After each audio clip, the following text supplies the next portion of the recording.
On dirait vraiment que je suis à un enterrement, frère. Franchement, c'est Allume la horrible. lumière, vite Ouais, fait. c'est ce que j'allais dire. Ah ouais, là, on est en... Ouais, c'est un peu mieux, en vrai. En fait, c'est le Ouais. vert pomme, En là. fait, c'est le verre qui est dégueulasse. Ouais, Oh, ouais, attends, voilà. mais t'as abusé, là. Tu fais aucun effort. Elle me fait la déco en même temps. Tu connais. Voilà. Allez. Madame pas possible, elle va bosser un peu, là. Voilà, c'est bien. Là, il y a un truc. Là, il y a un truc. Ouais, merci. Je peux commencer ma vidéo. Eh, salam le monde, c'est Hakim pas possible. J'espère que vous allez bien, les amis. On se retrouve aujourd'hui. Bah ouais, les gars, vous avez capté un peu la déco, tout ça. En ce moment, on est au Maroc. Ouais, ouais, en ce moment, on est au Bled. Ça, c'est un peu, tu vois, un peu le délire des Français. Ouais, tu vas au Bled cet été. C'est. Voilà, mais bref. Non, surtout les amis, évidemment, on se retrouve aujourd'hui pour évoquer ce qui serait, en tout cas, le nouveau maillot du Maroc. Évidemment, je vous le mets à l'écran. Ce nouveau du Maroc, hein.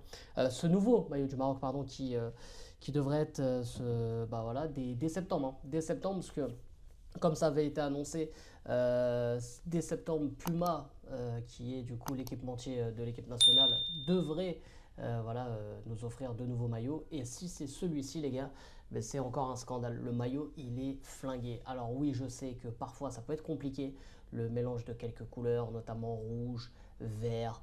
Là, je sais pas, il y a une espèce de doré. C'est franchement, ça fait très très moche. Ça me fait vraiment penser au maillot à l'époque. Ouais, c'était 2000. Je crois 2011-2012, là, bah, à l'époque de Chamac, tout ça, Zahiri, etc., il y avait vraiment ce maillot hyper flingué, moche. Mais bon, évidemment, un maillot de l'équipe nationale reste un maillot de l'équipe nationale, donc toi tu l'achètes, t'es content. Mais les écritures et tout, vous vous rappelez, c'était un peu en italique et tout, c'était dégueulasse. Et bah là, c'est exactement le même maillot. Je le trouve vraiment, vraiment flingué. Alors, si c'est réellement celui-ci, le nouveau maillot, alors je pense que, bon, on va quand même l'acheter, les gars, on va quand même l'acheter, on va pas se mentir, mais c'est surtout qu'à un moment donné, il faut réagir. Là, maintenant, on n'est plus une équipe lambda, voilà, on n'est plus une équipe lambda. On a quand même fait demi-finale de Coupe du Monde, évidemment, je le rappelle. Le monde entier s'est mis à porter le maillot du Maroc. Le monde entier s'est mis à regarder le Maroc aussi de manière différente. Et là maintenant, on nous donne un maillot qui est éclaté, qui est éteint. Il faut être sérieux 2 minutes. Parce que, est-ce que vous vous rappelez même de cette image? Je sais même plus c'était quel joueur de NBA. Bon, je suis pas trop la NBA. Bon, bref, tu connais. Ce joueur de la NBA qui rentre avec le maillot du Maroc.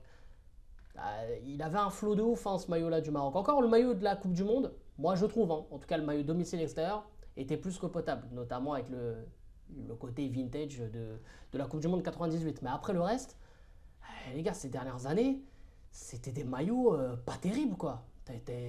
On est allé à la Coupe du Monde 2018 avec des maillots, t'avais l'impression qu'on était parti à Decathlon, qu'on avait pris des maillots blancs, qu'on avait mis trois traits Adidas et on était parti avec, tu vois. Et ben là, c'est à peu près la même chose avec Puma. On met les couleurs un peu, voilà, un peu partout, on essaye de faire genre oui, il y a un côté un peu stylé, tout ça. Alors que pour moi, le maillot, il est éteint. Donc, on n'est plus un pays lambda, comme j'ai dit. Il faudrait un minimum de reconnaissance quand même et nous offrir quand même de très beaux maillots. J'avais vu aussi d'ailleurs, je crois que c'est le maillot de l'Égypte aussi qui a été un peu spoilé, leaké comme on dit, et qui avait un peu tourné sur les réseaux. À l'écriture, parce que il y a l'écriture Puma aussi, c'est quelque chose. Hein. Ce fameux côté italique, je sais pas, bizarre, dégueulasse. Bah normalement on devrait avoir la même écriture. Et franchement, les gars, déjà, ça me donne pas envie d'avoir de nom dans le dos, les gars, avec cette écriture dégueulasse. Et bref, en soi, le maillot n'est vraiment pas au niveau de la sélection nationale. Donc je me demande ce qu'il faut faire pour avoir des maillots corrects. Est-ce que la fédération a quand même son mot à dire? Je sais pas, je suppose quand même. Parce que l'équipementier, il y avait des rumeurs à l'époque qu'on avait peut-être passé à nouveau chez Nike ou à nouveau chez Adidas, etc. Bref, ça parlait de changement d'équipementier. Au final, on reste chez Puma pour avoir cette bouse. Donc moi, je ne comprends pas le délire. Moi, je pense que Adidas et Nike étaient en capacité de nous offrir mieux. Déjà, il y avait aussi eu je crois, des survêtes, tout ça qui ont leaké, hein, des survêtes du Maroc, donc Puma, qui sont aussi éteints, les gars. Franchement, il y a pas d'inspiration. Voilà, franchement, moi je trouve que c'est du foutage de gueule. Et voilà, donc moi, pour moi, évidemment, je suis très déçu. J'attends évidemment aussi vos avis hein, sous la vidéo et bon, je pense qu'on va être unanime parce que quand je vois les avis sur les réseaux, je pense qu'on est tous unanimes pour dire que c'est quand même du foutage de gueule, les gars. Et voilà, donc est-ce qu'il faudrait changer à nouveau d'équipementier? Est-ce que Adidas et Nike nous auraient offert mieux? Ça, c'est aussi une vraie question. Parce que Adidas, il fut un temps, c'était pas terrible. Nike, bon, mine de rien, Nike avec le fameux, je me rappelle encore, hein, sous l'air de Chamac, avec le fameux, tu sais, avec le numéro, là, avec le rond là, qu'il y avait au milieu du maillot. Bon, c'était à peu près les mêmes maillots pour toutes les nations, notamment le Brésil, etc. à l'époque. Donc voilà, ça nous respectait un minimum alors qu'on n'était pas forcément. Voilà, on n'avait pas forcément de ref voilà, sur le plan mondial, même si on restait quand même la toute première nation africaine à atteindre les huitièmes de finale, avec cette fameuse Coupe du Monde en 86. Mais voilà, on n'avait pas forcément de ref, voilà, de grosses refs historiques. Là, je le rappelle, avec cette demi-finale de Coupe du Monde, on se doit d'être respecté. Au classement FIFA, on est la première nation africaine. À un moment donné, voilà, il faut un minimum de respect, quoi. Tu vois ce que je veux dire? Ça, là, tu nous offres des boosts pareils que un mec, je sais pas, je sais pas, au lycée, t'as concocté, là. On dirait, tu sais, un peu les maillots concept que tu retrouves à Debralef ou je sais pas, tu vois, au Maroc, quoi. Donc, non, mais à un moment donné, c'est vrai, tu peux pas te permettre d'avoir ce type de maillot pour une canne en plus qui va arriver chez toi. La canne, évidemment, je le rappelle, la prochaine Coupe d'Afrique devrait se dérouler au Maroc. Bon, on va jouer avec ces maillots-là. Moi, je vais pas forcément porter celui-là, je vais porter celui de la Coupe du Monde 2022, mais honnêtement, non, c'est pas sérieux. Donc je sais pas à quoi il joue, Puma. Moi, j'espère que c'est complètement faux, parce qu'encore une fois, il y a rien d'officiel.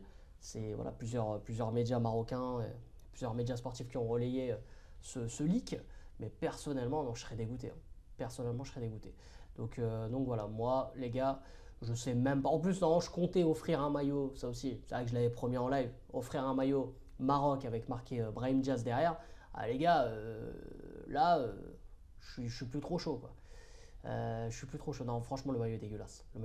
Madame Pas Possible, je sais pas si elle l'avait. Tu l'avais vu le maillot dégueulasse ou pas? Ah oui, il est pas beau. Ah, il est pas beau. Voilà, c'est quand même. Voilà. Il est pas beau. Non, bon, on est d'accord. Il est Non, dégueulasse. il est dégueulasse. Il est horrible. Il est dégueu, ouais. Voilà, il est dégueu. Il est Il est dégueulasse. dégueulasse. Voilà. Oui. Moi, tu vois, elle te dit un truc en 10 secondes. Moi, j'ai besoin de 8 minutes pour en parler. Tu sais Mais que c'est. j'allais te le dire. Ah, t'allais me le dire? Franchement, Ouais, c'est ouais. talentueux dans le sens où pour un T'as vu? truc, C'est tu dingue, fais hein. une dissertation. Non, mais c'est une dissertation dans le sens où c'est scandaleux. C'est scandaleux. Non, mais c'est vrai. T'es d'accord avec moi ou pas au final? Ah oui, Ouais, totalement. on en a rien à foutre. Mais non, c'est vrai. Ah non, vraiment, je suis d'accord Ah, avec toi. ouais. C'est inadmissible. C'est. Elle se fout de ma gueule. Oui. Mais bref. Donc, moi, évidemment, je compte sur vous en commentaire pour me répondre. Peut-être il y en a, ils kiffent. Hein. S'il y en a, ils kiffent, tant mieux. Hein. Ça, c'est les goûts et les couleurs. Évidemment, ça se discute pas. Mais je trouve que quand même, il y a beaucoup de négligence du côté de nos chers amis de Puma. Mais bref. En tout cas, les amis, on se retrouve très très vite. Peut-être, je sais pas, une vidéo débrief. Bon, j'ai pas débriefé de l'équipe de France. Bon, j'ai pas vu la globalité du match. Voilà, mis à part que l'équipe de France a compté sur N'Golo Kanté apparemment et Kylian Mbappé avec ce but contre son camp, mais bref. Donc on jettera un œil quand même sur 7 euros et pourquoi pas débriefer de temps en temps et tout. En tout cas, prenez soin de vous, c'était la game pas possible et bon, Madame Pas Possible un peu en parenthèse quoi. Madame Pas Possible. Voilà, bon bref. On vous aime et Dima Mahreb. Ah là. Pourquoi tu t'es pas barré avant? Ok, merci.